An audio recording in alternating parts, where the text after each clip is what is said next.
Au nom du Père, du Fils et du Saint-Esprit, ainsi soit-il. Donc je voudrais aujourd'hui avoir une réaction par rapport à une espèce de début de débat, de petit débat que j'avais commencé à entendre, que j'ai entendu quelques minutes avant qu'il ne s'interrompe, parce qu'un des débatteurs en a eu ras-le-bol et est parti. Moi, je pense que je serais parti. Donc, je voudrais, c'est avec des gens qui s'appellent apostats, hein, qui s'appellent apostats de toutes les religions, apostats de tout. Et donc, qui voulaient faire une discussion, en général c'est plutôt sur l'islam, mais tout est pareil, hein, tout est pareil, apostat. On ne croit pas aux religions. On peut croire en beaucoup de choses, mais il ne faut surtout pas croire aux religions. Ben, pour ma part, les religions, pour ma part, je connais un seul Dieu, une seule foi, un seul baptême. Un seul Dieu, une seule foi, un seul baptême, notre Dieu qui se révèle. Donc, il s'est révélé pleinement. Donc, c'est vrai que la foi au Christ nous invite à le suivre, pas à suivre les religions. Hein. Donc, il y en a qui disent moi, je ne crois pas aux religions. Ils croient en beaucoup de choses d'autres, mais en fait, ne surtout pas aux religions. Donc, tout est mis dans le même paquet. C'est-à-dire, pas tout.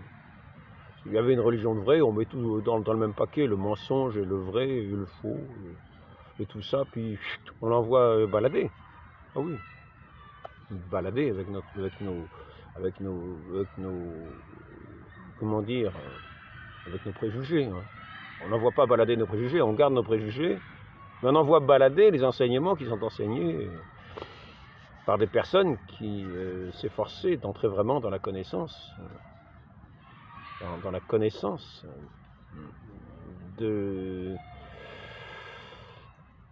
dans la profondeur, dans la connaissance de la révélation. Alors il y en avait qui se trompaient de révélation, c'est sûr. Ils se trompaient de révélation. Notre Seigneur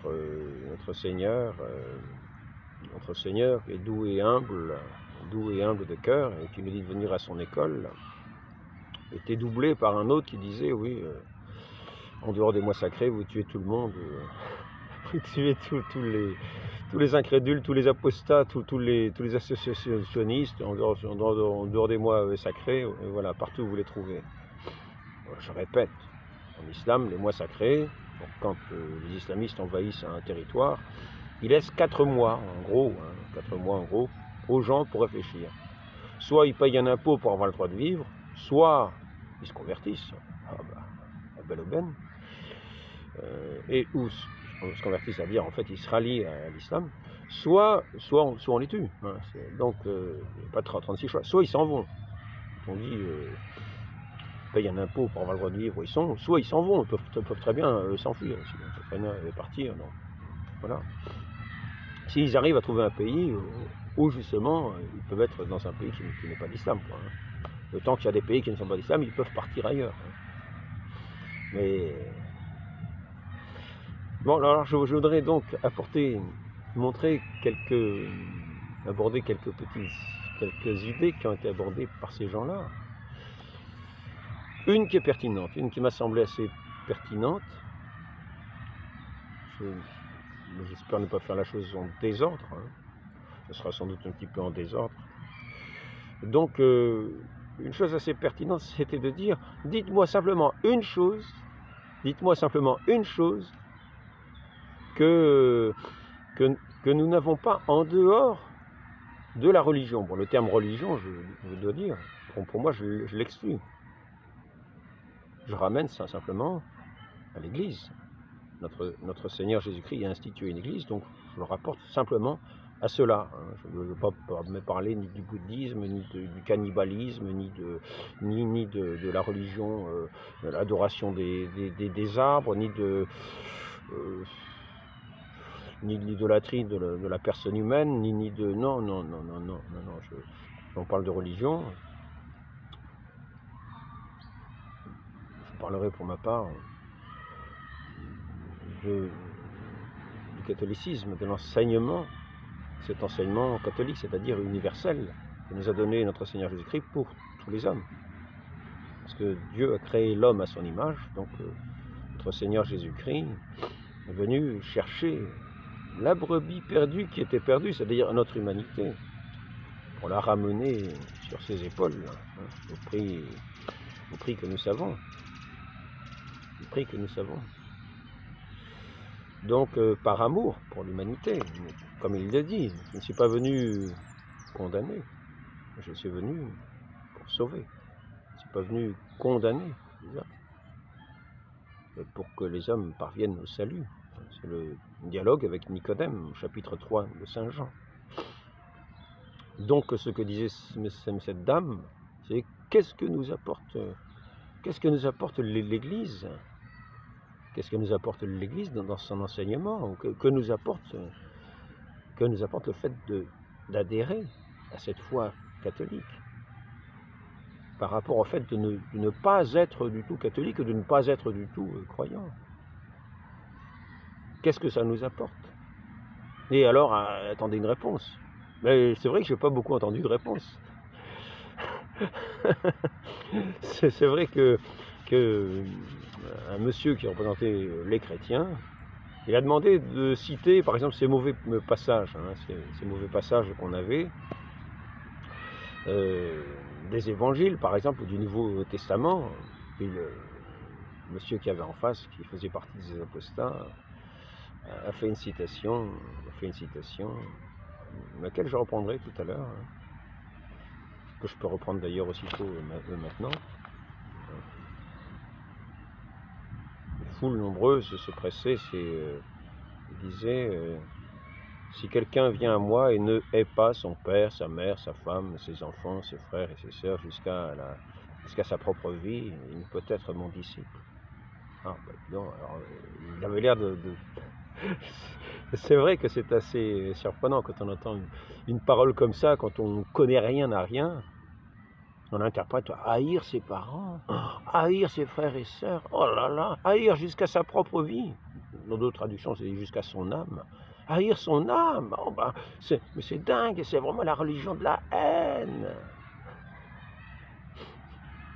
Et c'est vrai que si on lit sans tellement d'intelligence en fait, hein, sans comprendre ce qui est dit, on pourrait penser que c'est simplement de la haine. Donc, celui qui devait répondre à ça, à cette citation, qui devait montrer en quoi cette citation n'avait rien d'extraordinaire, hein, elle est fondamentale. Elle est fondamentale parce que c'est la condition pour suivre le Christ. Hein. La condition pour suivre le Christ, c'est haïr même jusqu'à sa propre vie. Hein. C'est on peut dire une hyperbole.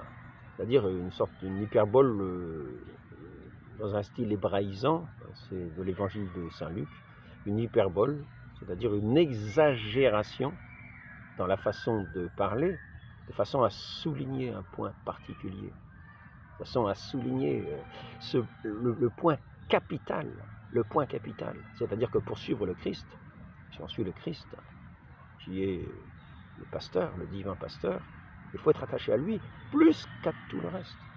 Et enlever tous les obstacles pour suivre le Christ, c'est-à-dire tout attachement qui fait obstacle, jusqu'à sa propre vie.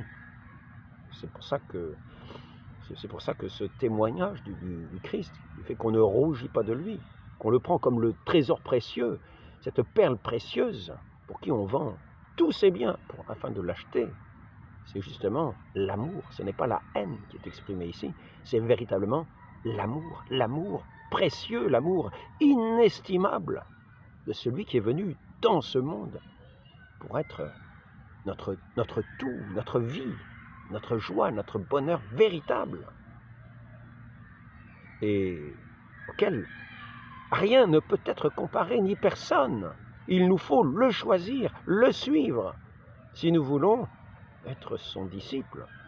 Sinon, nous nous mettrons à l'école de nos frères, nos sœurs, pères, nos mères, etc. Mais nous ne serons plus à l'école de notre Seigneur. Et la chose est simple à comprendre rien que de ce point de vue-là.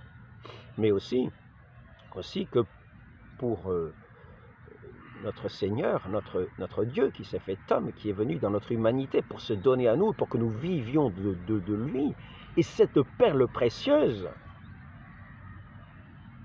et nous ne devons avoir aucun attachement qui nous empêcherait de posséder cette perle précieuse. Aucun empêchement. Il ne s'agit pas de trucider, il ne s'agit pas de tuer, il ne s'agit pas de voler. Non, car nous savons bien que celui qui est l'amour, qui se donne pour être notre vie et pour venir aimer en nous, n'est pas venu aller contre les commandements de Dieu, qui sont de voler, de tuer, de mentir, d'apostasier. Non, non, non, non, non. Au contraire, l'amour s'exprime dans ces commandements-là, dans le respect du prochain, dans le respect du plus petit, dans l'amour du plus petit, dans l'amour, même dans les commandements appliqués, le quatrième étant honorer père et mère. Mais sans oublier que notre Père céleste est notre premier Père. L'origine de toute chose, de tout le créé, l'origine de ce que nous sommes, il est véritablement notre premier Père que nous devons honorer. Et ce commandement de l'honorer rejoint ce premier commandement de l'adorer. Adorer Dieu et l'aimer par-dessus tout. C'est le premier commandement. Le deuxième, nous dit le Christ, qui résume toute la loi, nous dit, lui est semblable. Aimer le prochain comme soi-même. Donc ici, nous voyons qu'il s'agit d'aimer Dieu par-dessus tout. Sinon, nous ne pourrons pas le suivre ni l'écouter. Si nous préférons même notre famille, même nous-mêmes, à cette parole de Dieu, nous ne serons incapables de l'écouter. Nous serons toujours un obstacle, nous-mêmes, notre vie, notre âme. Nous serons toujours un obstacle à ce don de Dieu qu'il nous fait, car nous serons attachés à nous-mêmes plus qu'à ce trésor qu'il nous fait de se donner lui-même pour être notre vie. Et si nous sommes attachés à nous-mêmes, nous n'en voudrons pas de sa vie et nous raterons notre bonheur éternel, car il est lui seul, le bonheur éternel. Donc, dans un autre passage, dans un autre évangile, la même chose est dite d'une façon différente. Là, nous étions à Saint-Luc, chapitre 14, verset 25.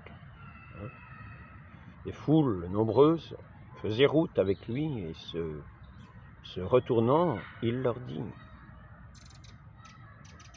Il y avait beaucoup qui le suivaient, mais qui ne le suivaient pas forcément selon les dispositions requises, c'est-à-dire selon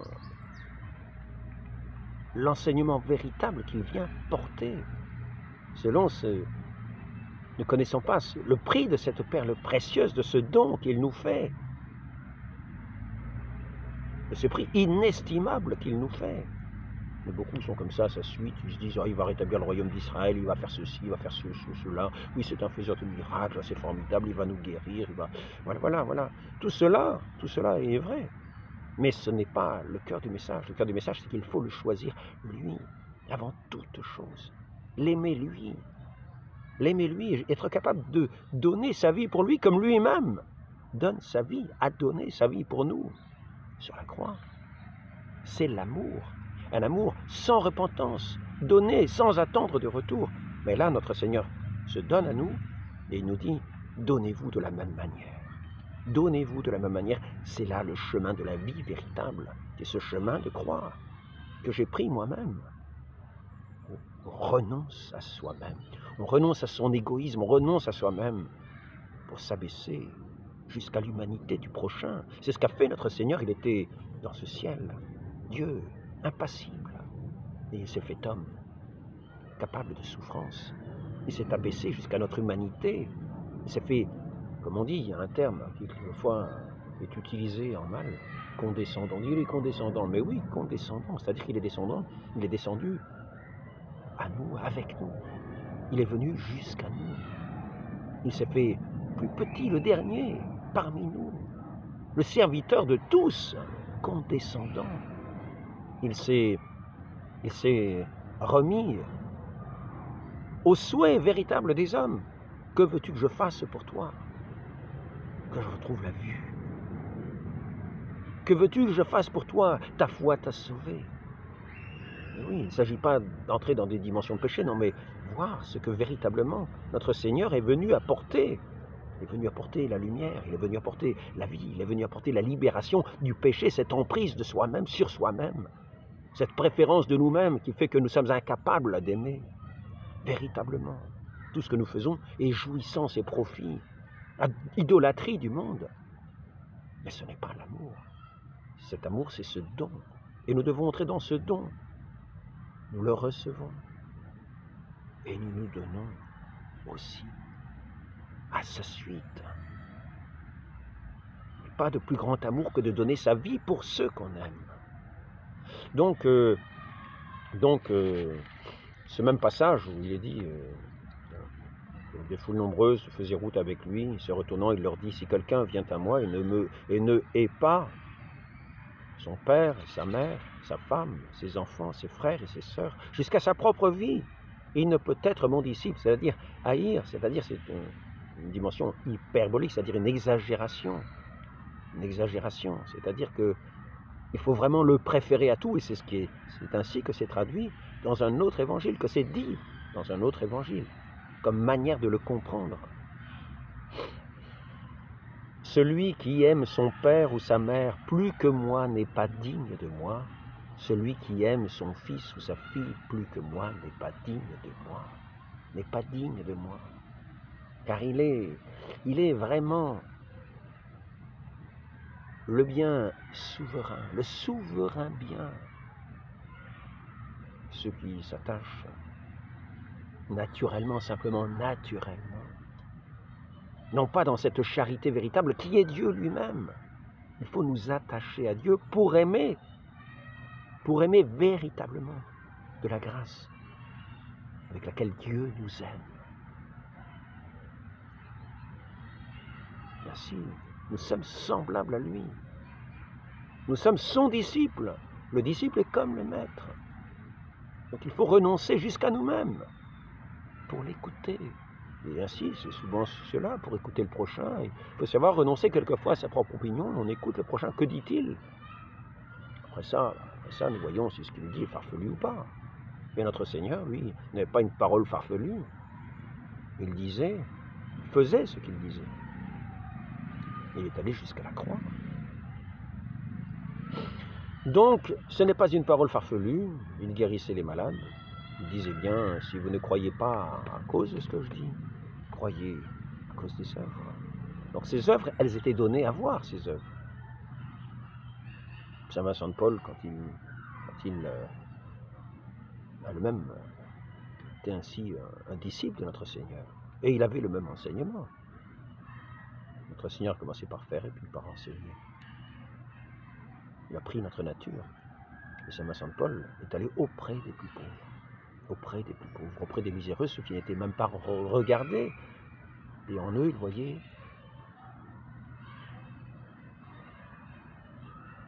leur Seigneur, leur Maître, son Seigneur, son Maître, le Christ.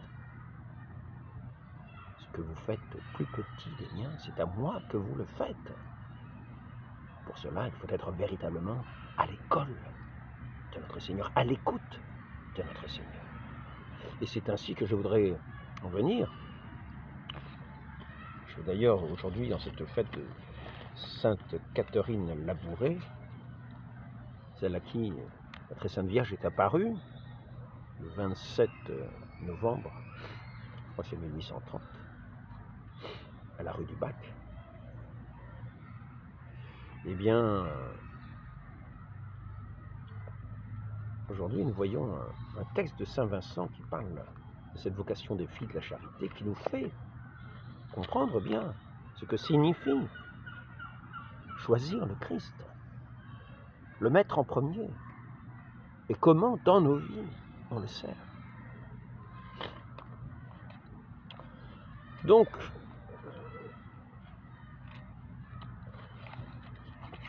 votre principal soin après l'amour de Dieu est de... Alors c'est Entretien de Saint Vincent, Coste. Coste, c'est quelqu'un qui a réuni tous les écrits de saint Vincent, sa correspondance, tous les écrits de saint Vincent, les entretiens. Un père de la comment dire, la congrégation de la mission, fondée par saint Vincent de Paul, dans les années 1600, Coste, donc au tome 10, page 331-337, votre principal soin, dit-il, s'adresse aux filles de la charité, après l'amour de Dieu et le désir de vous rendre agréable à sa divine, après l'amour de Dieu et le désir de vous rendre agréable à sa divine majesté, doit être de servir les pauvres malades avec grande douceur et cordialité, compatissant à leur mal et écoutant leurs petites plaintes, comme une bonne mère doit faire, car ils vous regardent comme leur mère nourrice, comme des personnes envoyées de Dieu pour les assister. Ainsi, vous êtes destinés pour représenter la bonté de Dieu à l'endroit de ces pauvres malades. Or, comme cette bonté se comporte avec les affligés d'une manière douce et charitable, il faut aussi traiter les pauvres malades comme cette même bonté vous enseigne, c'est-à-dire avec douceur, compassion et amour. Car ce sont vos maîtres et les miens aussi. Il y a une certaine compagnie, je ne me souviens plus du nom, qui appelle les pauvres nos seigneurs et nos maîtres. Et ils ont raison. Oh, que ce sont de grands seigneurs au ciel. Ce sera à eux d'en ouvrir la porte, comme il est dit dans l'Évangile. Voilà donc ce qui vous oblige à les servir avec respect, comme vos maîtres, avec dévotion, parce qu'ils vous représentent la personne de notre Seigneur, qui a dit « Ce que vous faites au plus petit des miens, je le tiendrai faire moi-même ». De sorte donc, mes sœurs, que notre Seigneur est en effet avec ce malade qui reçoit le service que vous lui rendez. Et selon cela, il faut non seulement prendre garde à éloigner de soi la rudesse et l'impatience, mais de plus s'étudier à les servir avec cordialité et grande douceur. Ah, mes sœurs, quel bonheur que Dieu vous ait donné un si saint emploi! Qu'y a-t-il de plus beau et de plus aimable qu'une personne qui quitte tout? Et là, nous en venons à cela, à ce que je vous lisais tout à l'heure, à ce texte qui était incompréhensible pour la tête de cette pauvre personne qui disait « ce sont des vieux textes dépassés ». Non, ce sont des textes les plus actuels, les plus spirituels, et les plus nécessaires pour vivre vraiment de cette charité des enfants de Dieu, de cet amour véritable, unique, inestimable, et qu'on ne trouve nulle part ailleurs. Les foules nombreuses faisaient route avec lui. Il leur dit, si quelqu'un vient vers moi et ne hait pas son père, sa mère, et sa femme et ses enfants, ses frères et ses sœurs, ça ne veut pas dire qu'il faut les tuer, bien sûr. N'oublions pas. Nous devons même aimer nos ennemis. C'est un commandement de notre Seigneur. Aimez vos ennemis. Nous devons aimer le prochain comme nous-mêmes. Mais avant tout, notre Seigneur Jésus-Christ, nous donner à lui. Et rien ne doit faire empêchement. Si notre père, notre mère, si quelqu'un de notre famille vient faire empêchement pour suivre notre vocation à la suite du Christ, il faut savoir y renoncer. C'est en cela qu'il est dit, que sont dit ces paroles qui à certains qui n'ont pas d'intelligence pour les comprendre, paraissent incroyables. Ben oui, il faut renoncer jusqu'à notre vie même pour suivre le Christ. Si notre vie même, quand notre vie même fait obstacle, il faut renoncer à notre vie même, c'est-à-dire témoigner sans crainte, sans peur, jusqu'à même subir le martyre pour témoigner dans la vérité, pour être fidèle à notre Dieu. Il ne s'agit pas, comme dans certaines religions, d'aller tuer les autres en disant qu'on est martyr en tuant les autres. Non. Quelquefois, nous sommes injuriés. Nous sommes frappés sur la joue. Nous tendons l'autre joue. Nous ne renonçons pas. Nous avançons charitablement pour faire notre devoir. Donc c'est cette charité invincible, que rien ne doit arrêter, aucun obstacle. Il faut y renoncer, il faut renoncer jusqu'à soi-même. Il ne peut être mon disciple, quiconque ne porte pas sa croix et ne vient pas à ma suite ne peut être mon disciple. Et donc cela revient aussi à cela. Celui qui aime son père et sa mère plus que moi n'est pas digne de moi. Celui qui aime son fils et sa fille plus que moi n'est pas digne de moi. Nous aimons d'un amour divin et véritable. Parce que nous choisissons le Christ, premier servi. Et ce Christ premier servi, ensuite, nous le servons dans tous ceux qui nous entourent, et plus particulièrement de préférence dans les plus pauvres, où nous reconnaissons notre Seigneur, où nous reconnaissons notre Seigneur, notre Maître. Ah, mes sœurs, quel bonheur que Dieu vous ait donné un si saint emploi. Qu'y a-t-il de plus beau et de plus aimable qu'une personne qui quitte tout, et c'est la condition nécessaire. N'oublions pas, je continuerai encore un peu plus loin. Continuerai encore un peu plus loin. Car après ce chapitre, après ce paragraphe, il est question de notre paragraphe.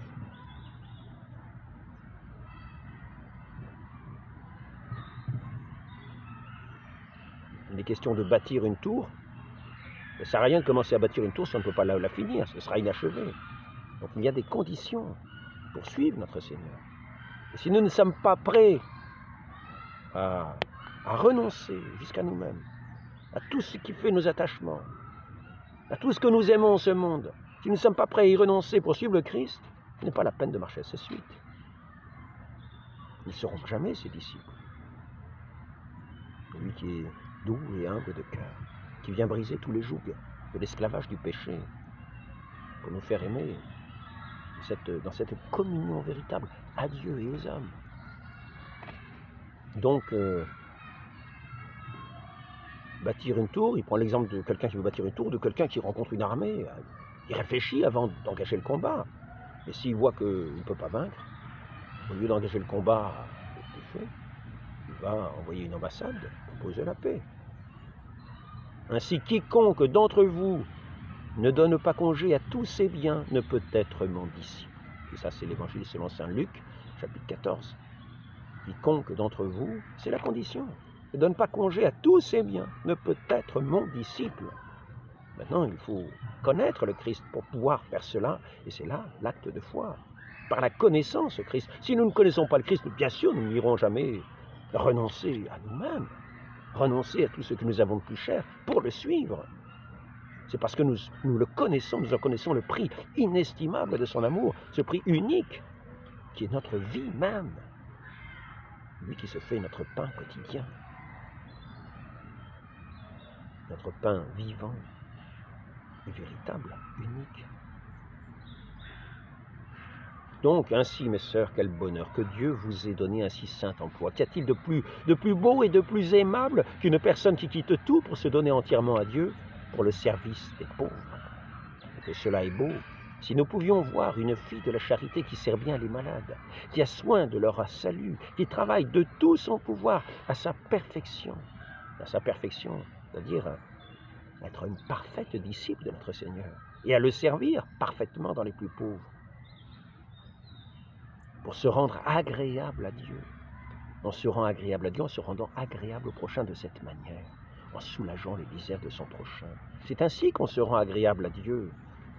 C'est la foi catholique que nous ne trouvons nulle part ailleurs. C'est le Christ qui est notre modèle, qui s'est donné pour nous, qui a donné sa vie pour nous sur la croix.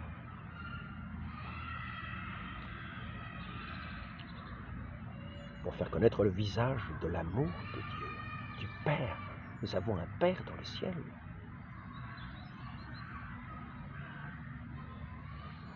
Nous devons montrer sa beauté sur cette terre, sa bonté paternelle à l'égard des plus délaissés, des plus démunis. Ça a toujours été le sens de la charité chrétienne. Dans les familles, les gens laissaient souvent un couvert.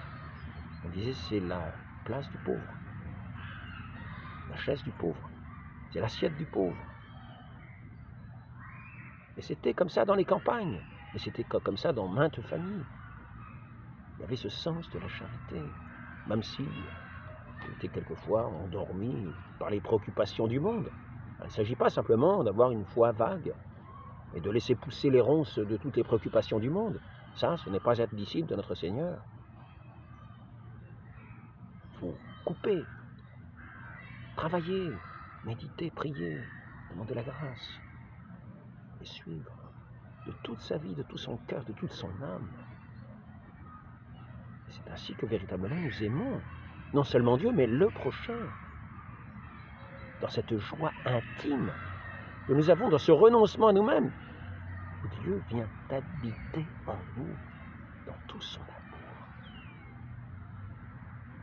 dans sa plénitude de cet amour, dans cet amour débordant qui déborde en œuvres, mais quelquefois des œuvres difficiles, car les filles de la charité se sont souvent fait insulter, et Saint Vincent les prévenait. Vous serez insultés, on vous crachera dessus, mais servez humblement, car tournez la médaille, et vous verrez notre Seigneur.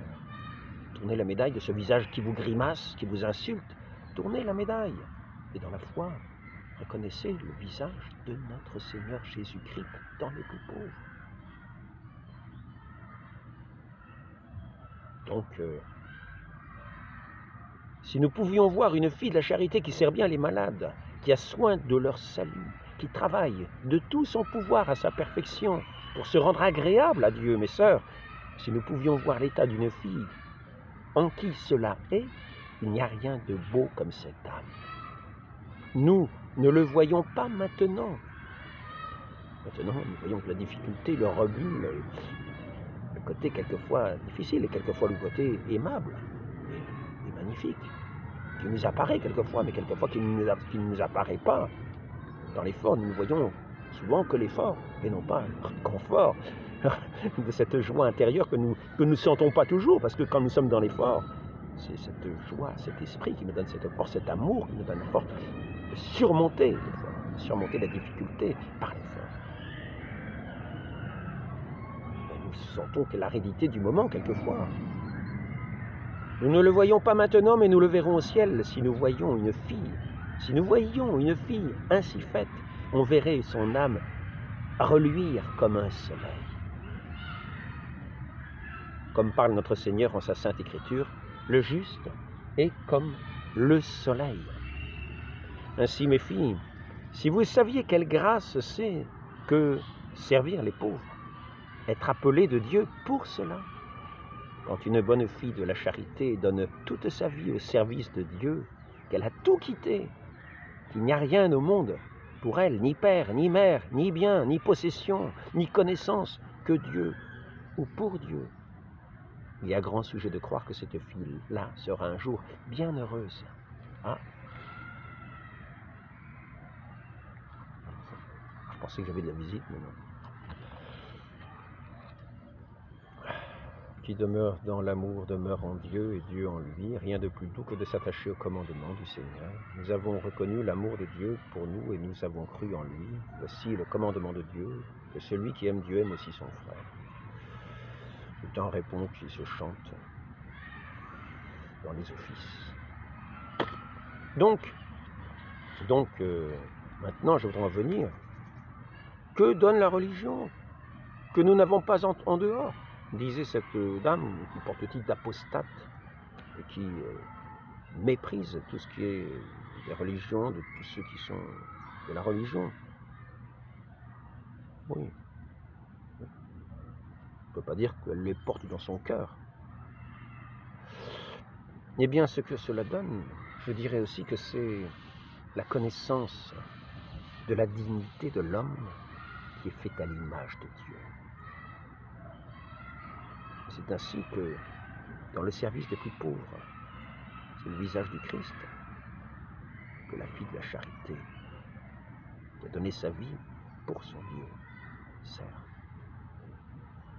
Elle reconnaît dans ce visage du pauvre cette dignité suréminente, cette beauté suréminente de celui qui est créé à l'image de Dieu, même s'il n'est pas à sa ressemblance, parce que englué dans le péché, dans l'esclavage du péché,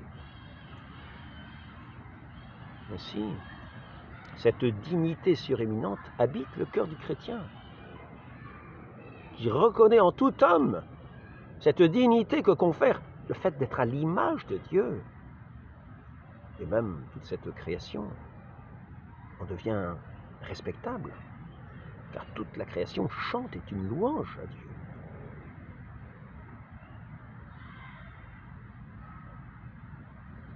Donc, nous ne devons pas traiter ce qui tient de la création avec mépris, aucunement.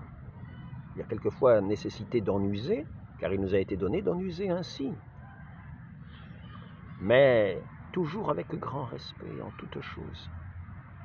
Toujours dans cette présence, cette sainte présence de notre Dieu, et reconnaissant la grande dignité. Et cela, un cœur qui ne connaît même pas Dieu ne peut pas avoir le sens de la dignité de l'homme. On pourrait dire, ah, mais tout le monde a cette dignité. Non, non, c'est faux. C'est faux. Nous sommes dans un monde qui a été façonné par le christianisme. Et nous avons encore ce qui nous reste un peu de ce sens de la dignité de l'homme. C'est ce qui a fait les droits de l'homme, des droits en papier. Des droits en papier. Mais si nous regardons, si nous méprisons Dieu au point de l'ignorer complètement, la dignité de l'homme s'efface à nos yeux. Ainsi, je passais à côté d'un bus, je vois le bus qui s'arrête, un arrêt de bus. Je vois un jeune homme, plutôt de type asiatique. Je dis de type asiatique. Ce n'est pas pour en vouloir à ceux qui sont de type asiatique. Ça peut être quelqu'un d'autre. Je dis bien de type asiatique parce que pour une fois, ce n'était pas un vilain raciste blanc, comme certains peuvent dire. Donc l'homme blanc était à terre, c'est un clochard. Ce qu'on appelle un clochard. Il était à l'arrêt de bus, c'était un clochard, il était par terre. Celui que saint Vincent de Paul vient juste d'appeler notre Seigneur et notre Maître. Mais ce jeune sort du bus et en sortant, tout à fait naturellement, sans même, presque naturellement, sans même en avoir conscience, lui crache dessus, en passant. Alors, je suis éberlué de cette vision. Je suis éberlué de cette vision parce que, pour ma part, j'ai ce sens de la dignité de l'homme. Et je trouve incroyable d'agir de cette façon avec une telle nonchalance, comme si c'était naturel de cracher sur quelqu'un à terre. La personne ne s'est même peut-être rendu compte de rien, mais cela ne change rien à la question. Il y avait des personnes là, à cet arrêt de bus, en attendant le bus, ils allaient peut-être monter dans le bus ensuite, lui il descendait, il crache en passant, je vais le voir.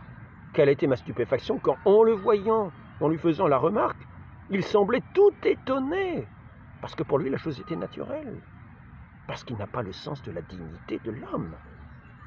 Mais que petit à petit, quand nous nous éloignons de ce sens, de cette dignité extraordinaire, de cette dignité de notre Dieu, et qui nous a fait à son image, petit à petit, l'image de l'homme disparaît, s'étiole et devient un néant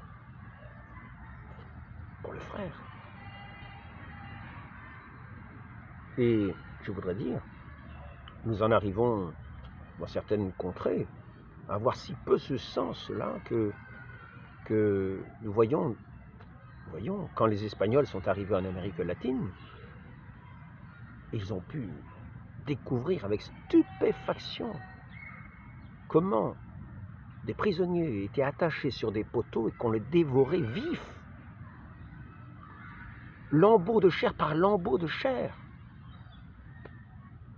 La manière, le sens de l'humanité n'est pas dans l'évidence des esprits.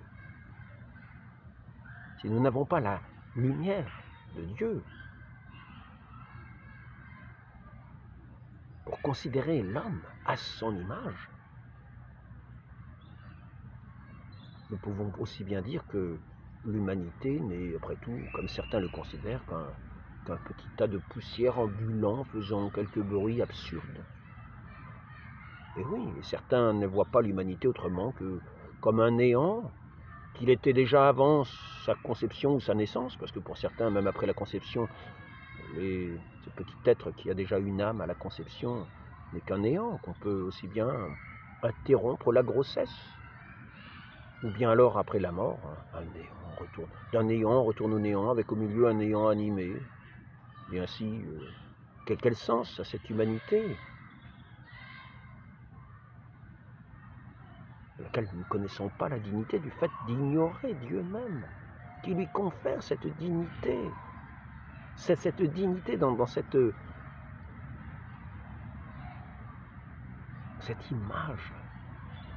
image de son Dieu. Dieu lui-même s'est fait homme pour nous montrer la dignité de notre humanité. Et lorsqu'elle tombe aux oubliettes, on peut aussi bien dire qu'il y a un aplatissement de l'humanité, un néant qui, pour d'autres, est vraiment un néant. Quelqu'un pourra simplement considérer la montre d'une telle personne, et puis il est intéressé par la montre de la personne, puis après tout, la vie n'est pas grand-chose, ce n'est qu'un moment. Comme la vie n'est pas grand-chose, ce n'est qu'un moment. On trouve que la montre est jolie, on va planter le couteau dans la personne, et puis après ça, on coupe le poignet pour prendre la montre si on a du mal à l'enlever. Ben oui, mais pourquoi? Puis on repart tranquillement en regardant sa montre, on se dit, tiens, elle est pas mal, là. Elle est pas mal celle-là. Après tout, pour certains, un humain, c'est pas plus qu'un poulet, et même un poulet, peut-être plus important. Pour certains, aujourd'hui, un poulet est plus important qu'un humain. Donc, nous voyons bien, ce sens de la dignité, le sens de la dignité de l'homme n'est que dans le fait de cette foi que nous avons à notre Dieu. Il nous a appris à connaître petit à petit, comme dans une éducation, déjà dans l'Ancien Testament, comme dans une éducation. Tu ne pêcheras pas, tu ne tueras pas, tu ne feras, etc., tu ne voleras pas. Tout un apprentissage. Notre Dieu qui apparaît dans cet arbre incandescent, se manifeste, cet arbre incandescent, qui donne ses lois à Moïse, pour montrer déjà un sens de la dignité humaine. Et puis ensuite, le Christ, qui lui-même est Dieu, fait homme, pour nous révéler sa beauté, sa majesté. D'une certaine manière, de quelle manière il peut agir puissamment par la grâce de Dieu. Comme nous avons vu dans tous les saints, à la suite du Christ, j'ai fait des œuvres, vous en ferez des plus grandes encore. Parce que moi, je m'en vais. Ainsi, je voudrais quand même souligner déjà ce point-là. Quant à un autre point, il y avait un autre point qui était souligné aussi, c'était celui, mais je ne peux peut-être pas aborder tous les sujets.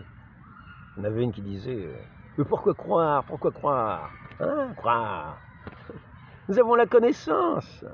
Si nous avons la connaissance, on n'a pas besoin de croire. Nous avons la connaissance.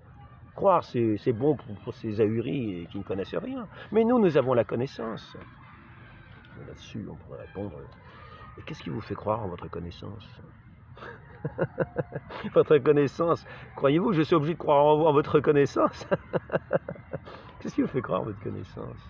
Notre Seigneur nous dit, si vous ne croyez pas à cause des paroles, croyez à cause des œuvres. Croyez à cause des œuvres que vous voyez, ces œuvres que vous voyez. À saint Thomas, qui voit le Christ ressuscité, qui lui touche les mains, les pieds du côté, enfin, les plaies des mains et du côté, il dit, mon Seigneur et mon Dieu. Le Christ lui dit, tu crois parce que tu vois. C'est pas qu'il a la connaissance, c'est qu'il voit. Il voit, et pourtant il croit. Et c'est là que, un jour, j'ai abordé ce fait. J'ai abordé ce fait l'autre jour. Nous connaissons. Dieu se donne à connaître. Et c'est pour ça que nous croyons en lui. Il s'est révélé pleinement dans le Christ, qui a montré son amour, sa toute-puissance. Et ainsi, nous croyons en lui, parce que nous croyons en son amour. Nous croyons qu'il est véritablement la vérité. Mais nous croyons en lui et nous pouvons nous abandonner à lui, renoncer à tout en ce monde pour lui, parce que nous croyons. C'est cela, croire en lui. Mais je n'irai pas, je connais telle personne, je n'irai pas faire, je n'irai pas dire je crois en lui. Non, non. Par contre, je pourrais donner ma vie en le servant comme servant le Christ à travers lui. Mais non pas croire en lui comme je crois au Christ. Croire au Christ, c'est se fier en lui avec cette confiance qui n'est pas déçue. Ainsi que disait Jeanne d'Arc, Jésus seul ne m'a jamais déçu, trompé ou n'a jamais failli. Donc,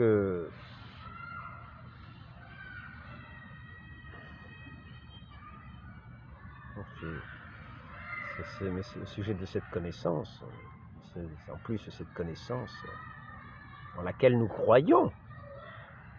Quand des grands savants parlent, nous disons, nous avons la connaissance. Mais quelle connaissance avons-nous? Il faut savoir que dans les années, je ne sais plus, 1700, il y avait déjà des savants qui pensaient que la Terre avait 70 000 ans.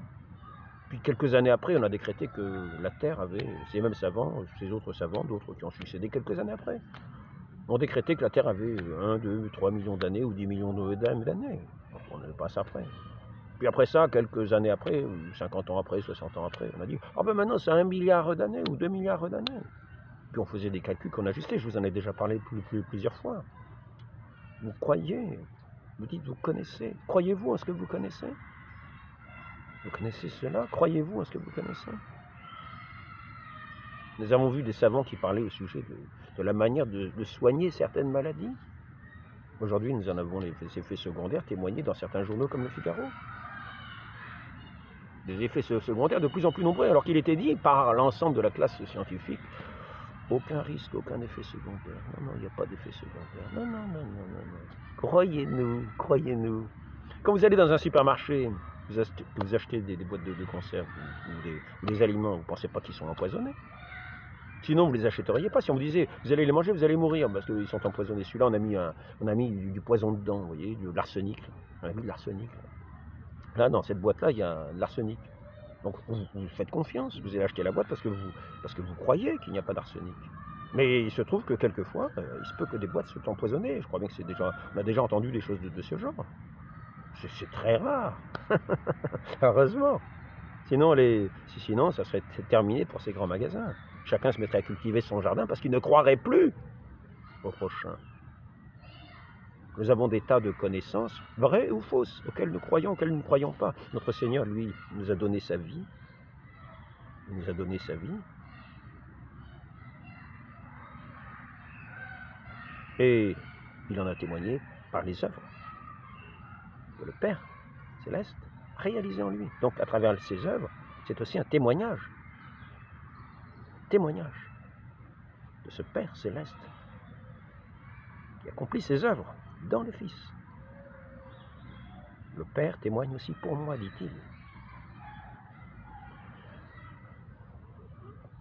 C'est là la connaissance. Nous entrons là dans la connaissance. Et Saint Vincent de Paul, dans son petit catéchisme de 1640, il dit « Comment connaissons-nous Dieu ?» C'est une question élémentaire du catéchisme. Nous le connaissons par la foi. C'est la porte d'entrée de la connaissance. Après ça, nous pouvons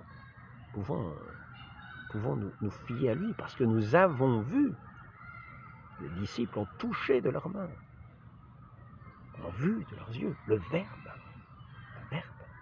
fait chair. Ils ont mangé avec lui. Ils ont vu ces miracles.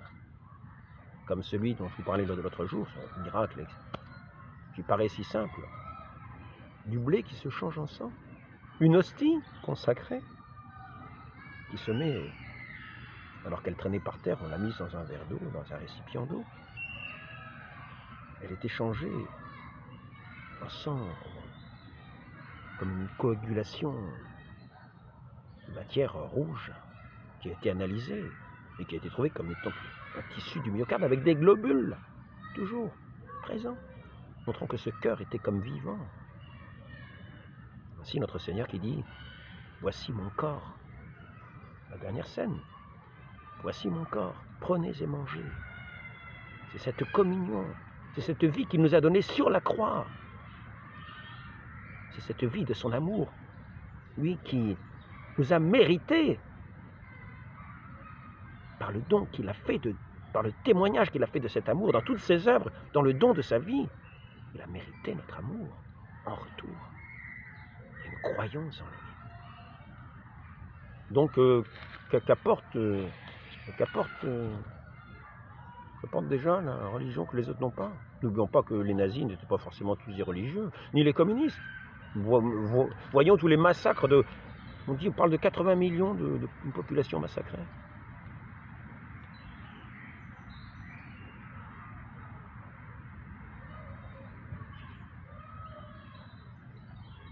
L'Église, parce que certains vont dire, oui, il y a eu des millions. Non, non, non. L'Inquisition n'a jamais condamné personne à mort. L'Inquisition cherchait l'hérésie, c'est-à-dire la tromperie, c'est-à-dire le mensonge en matière de foi, qui fait perdre la foi, qui fait perdre la vie éternelle. Donc l'hérésie cherchait à déceler, parce qu'il y avait quelquefois certains qui n'étaient pas forcément, qui avaient plutôt la recherche de leurs intérêts que la suite du Christ à faire, et qui quelquefois dénonçaient faussement des gens comme étant hérétiques, de façon à ce qu'ils soient livrés au bras séculier, non pas à l'Église. Parce que l'Église n'a pas tué. L'Église n'a condamné personne à mort. Par contre, lorsque la personne était déclarée véritablement hérétique, et c'est ce qu'il fallait vérifier, car il fallait que personne ne soit condamné à tort. Il fallait préserver la vie de l'innocence, c'est essentiel. Mais lorsque quelqu'un s'avérait s'enfoncer dans une hérésie, de ce fait, il n'appartenait plus à l'Église, il ne pouvait plus être sous la protection de l'Église. Et donc l'Église le laissait au pouvoir civil, qui exerçait le jugement civil, qui correspondait aux différents crimes. Il n'y a pas eu toutes ces dizaines ou ces centaines de milliers ou ces millions de gens. Non. Il y a eu quelquefois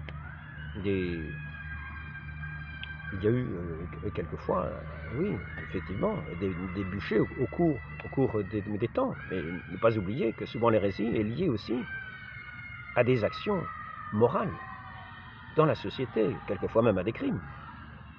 Ainsi, par exemple, du temps des cathares, je reviens sur cette question un tout petit peu, à peine.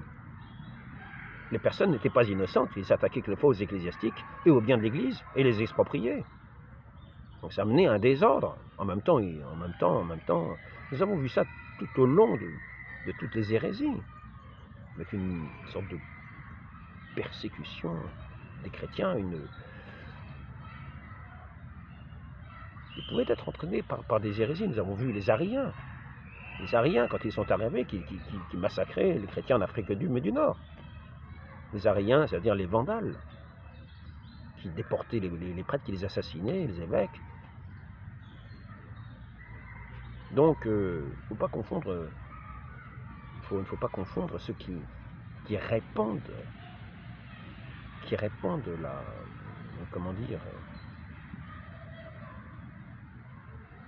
le désordre, avec des gens qui sont tout simplement massacrés par millions dans des sociétés complètement athées. Je vais vous lire un petit passage ici. Je vous disais la révolution russe, peut-être près de 80 millions. On avance ce chiffre-là de gens qu'on a fait mourir par la famine, parce que le blé était enlevé pour pouvoir faire développer l'industrie naissante en Russie et vendue à l'étranger. Parce qu'il y a toujours les marchands d'affaires. Quand il n'y a pas le sens chrétien de la dignité de l'homme, de la personne, nous en sommes à ces gens qui vont qui vont arracher les dents en or, qui vont tuer les personnes, parce que pour eux, la personne n'est rien. Par contre, ils sont intéressés par une montre, ils sont intéressés par un téléphone, ils sont intéressés par une bourse bien remplie. Ils vont la prendre dans le secret. Ils vont faire ça à l'ombre, incognito, et puis ni vu ni connu, à l'abri de ces lois civiles qui les condamneraient plus ou moins s'ils étaient aperçus en plein public.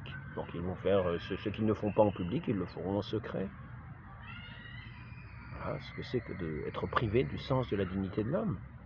Et de la même manière, nous avons vu cette privation de nourriture pour faire développer une industrie, et qui a fait mourir dans la faim, dans la faim atroce, mais aussi mourir par des armes, en persécutant les paysans qui étaient vus comme des propriétaires, non seulement en les persécutant, en les assassinant. Certains avancent ce chiffre de 80 millions, et plus encore. Mais là, on ne parle pas de la Deuxième Guerre mondiale. L'URSS. La Révolution française n'est pas beaucoup plus brillante. En 1794, la peau des corps d'une trentaine de prisonniers furent tannés près d'Angers par l'officier de santé, Peckel. On peut trouver au musée Carnavalet 2 exemplaires d'ouvrages reliés en peau humaine. Quels sont les titres de ces 2 ouvrages? Indice, extrait. Nul ne doit être inquiété pour ses opinions, même religieuses, pourvu que leurs manifestations ne troublent pas l'ordre public établi par la loi. La Constitution 1789-1793, les droits de l'homme. Donc les droits de l'homme, sous la Révolution française, écrit sur de la peau humaine. Et maintenant, c'est pour montrer le sens de la dignité, de l'impiété, de l'apostasie. Bon, on aime bien les gens comme ça, naturellement, mais finalement, il y en a qu'on n'aime pas beaucoup. Puis il y en a qu'on va finir par dénoncer, par haïr carrément. Non pas de la haine sainte, qui fait qu'on choisit par-dessus tout celui qui est l'amour même, afin d'aimer le prochain, de l'amour de Dieu lui-même, véritablement, sans être esclave de ses passions. Qui a dit « On tanne à Meudon la peau humaine. La peau qui provient d'hommes est d'une consistance et d'une bonté supérieure à celle du chamois.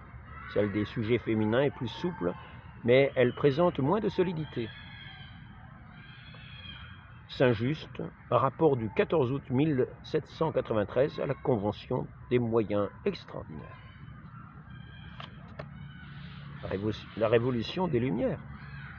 Voilà la révolution des Lumières. Voilà la façon dont on avait le sens de la dignité de l'homme, avec les Lumières qui étaient les Lumières de l'apostasie, du rejet du Christ. Que décide de faire le tribunal révolutionnaire à Laval pour fêter le premier anniversaire de l'exécution du roi? Le 21 janvier 1794, 14 prêtres âgés et malades, emprisonnés, sont guillotinés. Le pape Pie XII les béatifie en 1955. Vous voyez, quelques petits faits divers. Je vais arrêter peut-être là. Pour montrer le fanatisme, pour être fanatique, on n'a pas besoin nécessairement. On n'a pas besoin nécessairement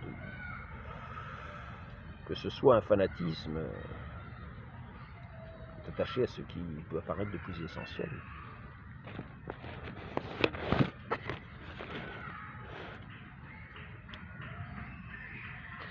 Est-ce qu'il y a un petit point ou deux que je pourrais retrouver? Donc la connaissance, on n'a pas besoin de croire, parce qu'on connaît. Est-ce que vous croyez à ce que vous connaissez? Beaucoup de choses que l'on connaît se révèlent finalement fausses. On est trompé. Alors, oui, nous sommes aujourd'hui dans ce temps d'apostasie générale, car c'est là que nous voyons une persécution de tout ce qui est chrétien, que ce soit par l'islam, que ce soit par la République, qui laisse faire allègrement les incendies d'églises sans s'en préoccuper trop. Nous en voyons des incendies d'églises, des sacrilèges, on ne s'attaque directement pas aux chrétiens eux-mêmes, comme ce prêtre qui avait été égorgé dans son église. Donc, ouais. Quand on ne les dénigre pas, quand on ne fait pas des lois pour les empêcher de parler, parce que, bien sûr, on ne peut plus aborder aucun sujet. Au sujet, par exemple, de cette dame parlait de l'homosexualité, donc je vais venir un tout petit peu dessus.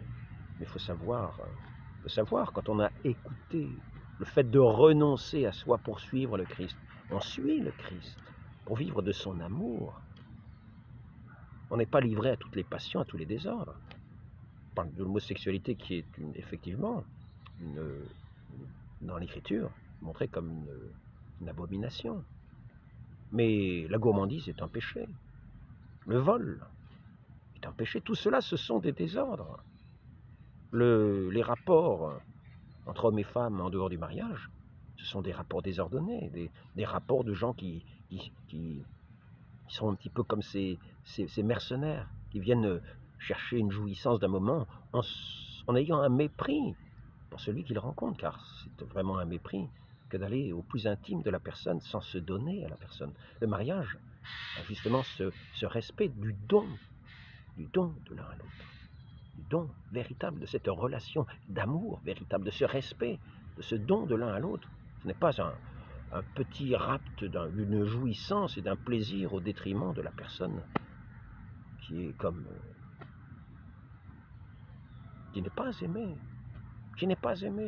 On ne se donne pas à cette personne, comme le Christ s'est donné, je le répète, à notre humanité, à son Église. Le Christ s'est donné à cette épouse, l'Église, comme à une épouse. Il s'est donné à notre humanité, et nous sommes unis à lui. Nous, qui avons cette même foi, qui avons été renouvelés à ce baptême, à ce renoncement à nous-mêmes, d'une certaine manière, on peut dire, de manière hyperbolique, à cette haine de nous-mêmes, qui fait que nous attachons, que nous pouvons, en renonçant à nous-mêmes, nous attacher à celui qui est l'amour même, et vivre comme des enfants de Dieu, dans cette liberté des enfants de Dieu, c'est-à-dire, comme le dit saint Augustin, aime et fais ce que tu veux, véritablement, de cette vraie charité. Et nous voyons au sujet de l'esclavage, certains disent « Ah, ben l'esclavage, c'est dans le catholicisme, etc. » Mais non, si nous regardons l'histoire effective, par exemple de la France, vous verrez que quand elle a été christianisée, quand les Romains ont été christianisés, les Romains qui pratiquaient l'esclavage a disparu. On n'entend plus parler de l'esclavage en France, dans la France chrétienne. On n'entend plus parler de l'esclavage. Cherchez, vous ne trouverez pas. Petit à petit, l'esclavage a disparu. Entièrement. Regardez le territoire européen. Sur tout le territoire européen, enfin, l'Europe chrétienne, je ne parle pas de l'Europe musulmane, qui prône l'esclavage, effectivement. Mais l'Europe chrétienne, il n'y a pas d'esclavage. C'est la libération de l'esclavage. Si saint Paul parle d'un esclave qu'il envoie à un ami très cher, un chrétien très cher, pour venir l'aider, parce qu'à l'époque, il y avait effectivement. Donc il lui envoie effectivement un esclave et il lui dit de le recevoir comme lui-même. Imaginez un empereur qui aurait eu un esclave et qui l'envoie à quelqu'un en lui disant « Reçois-le comme moi-même », parce que c'est son frère, parce qu'ils sont baptisés, parce que justement, cet homme, point de vue, dans cette foi vive, est à l'image de Dieu. Et donc, saint Paul dit « Reçois-le comme moi-même, je le tiens pour un frère, reçois-le comme moi-même. » Et si c'était un empereur qui envoyait une telle personne, et s'il disait « Reçois-le comme moi-même », on le recevrait comme un empereur. Ah, que puis-je faire pour vous? Eh oui. Donc, étant donné que tout le monde entre dans cette fraternité, l'esclavage a été dissous, sans faire de révolution, sans faire de mouvement de protestation contre l'esclavage. Non. L'esclavage a disparu, il a été éradiqué. Dans tous ces territoires anciennement barbares, où l'esclave était le fruit d'une bataille, où le vaincu, qui voulait garder la vie, était mis au service. On lui épargnait la vie, on le prenait à son service, on le prenait comme étant sa possession, son bien. Il était, je t'épargne la vie, C'était les temps barbares. Mais tu me serviras. Je te laisse la vie, mais tu me sers. Voilà. Et puis d'ailleurs, si un jour, parce qu'on avait droit de vie et de mort sur les esclaves, le commandement de Dieu dit tu ne tueras pas. Donc l'esclavage, on est fini. Il a été éradiqué. Donc c'est pas la peine de dire oui, mais d'accord, la Bible c'est l'esclavage. Non. Notre Seigneur nous a libérés en premier de ce véritable esclavage qui est celui du péché. Et nous a fait renaître comme des créatures nouvelles, non seulement à l'image de Dieu, mais à sa ressemblance, dans la dignité des enfants de Dieu. cette dignité qui est méprisée par l'apostasie générale, où l'homme devient un être marchandable, objet de marchandage,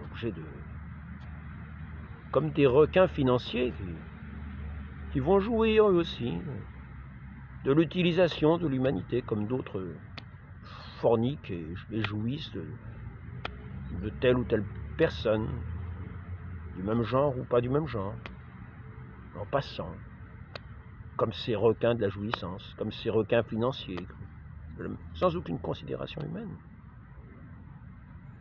Donc, notre Seigneur nous invite à voir même les plus pauvres, comme l'image même de notre Dieu, et à les servir. Voilà ce qu'apporte le génie du christianisme, notre Seigneur Jésus-Christ, l'Esprit de Dieu, l'Esprit d'amour véritable, de charité qui unit, et non pas qui divise. Ce n'est pas un esprit de division. Maintenant, nous sommes au milieu du monde qui refuse Dieu. Et là, il y a division, il y a rejet. On m'a haï, on vous haïra. Et nous ne haïssons pas. Nous ne haïssons pas. Nous disons, celui qui a des oreilles pour entendre. C'est le discours de notre Seigneur. Pour le baptême, nul ne peut être forcé. Un dernier point, quelqu'un a mis un commentaire sur un sujet. J'ai participé à ce commentaire sur cette même discussion de ces apostats déclarés, parce qu'ils sont peut-être en recherche, en fait. Donc, il disait, j'ai été endoctriné jusqu'à 18 ans, puis je suis parti de l'église. J'aimerais bien savoir où il a été endoctriné. Parce que vraiment, moi, j'ai jamais vu qu'il y ait eu un tel enseignement, un tel endoctrinement. Et surtout, rappelons la chose suivante. 2 éléments du baptême. L'eau, c'est la parole à Nicodème. Nul n'entrera dans le royaume des cieux s'il ne renaît de l'eau et de l'esprit. Et la deuxième, c'est le désir de l'eau. C'est-à-dire qu'il faut que la personne désire le baptême. Sinon, ce baptême n'est pas fructueux. On ne peut forcer personne. Et l'Église a toujours enseigné cela. Elle a toujours condamné les baptêmes forcés où on forçait les gens à mettre de l'eau. Ce n'est pas ça. Le baptême est nécessairement, pour être fructueux, doit être désiré. Doit être désiré. Donc certains se faisaient baptiser sans avoir le désir du baptême, juste pour tromper, pour se faire passer pour chrétien. Dans un monde où tout le monde était chrétien, mais ils n'avaient pas c'était une tromperie, un mensonge. Ce n'est pas l'esprit de vérité. Ce n'est pas l'esprit de charité véritable, c'est l'esprit du profit. Pour pouvoir jouir un petit peu comme cela, ici ou là. Comme, je ne vais pas faire d'autres comparaisons. Voilà, je vais arrêter là. N'oublions pas, dans cet esprit chrétien, l'essence du chevalier au Moyen-Âge, par exemple. C'est la défense de la veuve et de l'orphelin, du plus petit, toujours. Défense de la veuve et de l'orphelin. Avec son épée, et défense de la veuve et de l'orphelin. Sens de la justice aussi, dans ces royaumes chrétiens. Donc l'esclavage a disparu de nos pays, Italie, France. Il était resté en Espagne avec les musulmans. Et aujourd'hui, il s'est développé encore l'islam. Mais sur ces terres chrétiennes, il n'y en a plus. Sur ces terres chrétiennes, en tout cas, les tiers, petit à petit, dans toute l'Europe, il n'y avait plus de raison d'être. Car ce n'est pas du tout un sens chrétien. Ce n'est pas un sens chrétien. Ceci dit, on pourrait penser que la situation d'esclave pouvait donner un rang à certaines personnes. Par exemple, des personnes qui avaient qui étaient quasiment comme des frères avec leur maître, étaient comme employés, comme une garantie de travail. Peut-être des appartements, peut-être Alors que la personne qui aurait été déliée de son esclavage se serait peut-être trouvée sans situation comme comment dire, dépourvue. Donc quelquefois, il se peut qu'il y ait eu des maintiens de certaines personnes esclavages pendant un certain temps comme mesure pour aider ces personnes. Ça, parce que c'est le côté pratique, parce que le mot esclavage, c'est un sens. Mais quand on vient faire travailler des gens pour pas cher, pour rien, comme ça s'est passé par exemple en Angleterre, quand on a les parlements expropriés les petits paysans, ils les ont expropriés, ils n'ont pas mis en esclavage. Et après ça, ces parlements qui avaient les premières manufactures en Angleterre, sont ceux qui ont fait ces lois pour exproprier les paysans, et tous ceux qui travaillaient autour de ces fermes. On n'a laissé que les très grandes propriétés. Et donc, après cela, qu'a-t-on vu? Tous ces gens qui n'avaient plus rien, qui étaient expropriés, sont venus travailler pour rien comme esclaves. Ils n'étaient pas esclaves. C'est ce qu'on appelle la révolution industrielle en Angleterre. Les produits étaient vendus hors concurrence, parce que c'était produit par une main-d'œuvre, par des enfants en bas âge, qui étaient eux-mêmes travaillés dans ces mines, par la femme, par le mari. Ils étaient dans une situation d'esclaves, ils n'avaient pas le nom d'esclaves, mais ils étaient dans la même situation. Aujourd'hui, quand des marchands, quand des grands industriels ou je ne sais pas quoi font venir de pays étrangers des gens qui travaillent dans des conditions moindres que les autres, c'est ce sens-là. C'est ce sens-là. Donc il faut faire très attention quand on parle d'esclavage. Notre Seigneur dit, quand les Juifs lui répondent, nous n'avons jamais été esclaves de personne, ils ont oublié l'Égypte. Nous n'avons jamais été esclaves de personne. Le Christ a dit, nous sommes esclaves, vous êtes. Il y a l'esclavage du péché. Il ne dit pas nous, parce que lui, il est sans péché. Il a pris en tout notre condition humaine, sauf le péché. Je vais arrêter là, vous pouvez arrêter avant aussi. Donc, j'aurais pu aborder peut-être d'autres points. Peut-être d'autres points.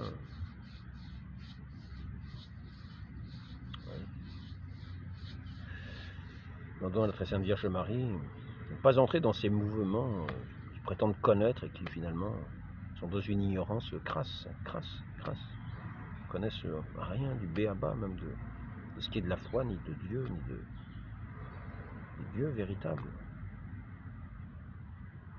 De ce Dieu qui est l'amour même, qui a tout fait par amour. Et nos vies seront mesurées à l'amour. Et ceux qui n'aiment pas, ce ne sera pas l'amour, ce sera autre chose. Ils l'auront choisi, ils l'auront rejeté. Ceux qui rejettent l'amour, il y a une justice. Nous vivrons dans ce qu'ils auront pris. Ils n'étaient pas dignes. Ils n'ont pas su choisir l'amour. Eh bien, ils auront ce qu'ils auront pris, qui se fera leur torture éternelle. Parce que hors de l'amour, l'éternité est bien longue. Prions pour ne pas tomber dans ce mépris de Dieu, pour entrer dans la connaissance du vrai Dieu et le suivre. Celui qui le fait reconnaître à l'amour. Le fait qu'il ait donné sa vie pour nous. Écoutons-le, suivons-le. Aimons-le de tout notre cœur, de toute notre âme, de tout notre esprit, de toute notre force, et de notre vie véritable, notre joie éternelle. Ainsi soit-il. Sainte Catherine Labouré, priez pour nous. Marie conçue sans péché, priez pour nous qui avons recours à vous. Je reprends le texte au sujet de Sainte Catherine Labouré, pour ceux qui sont allés jusqu'au bout de l'entretien.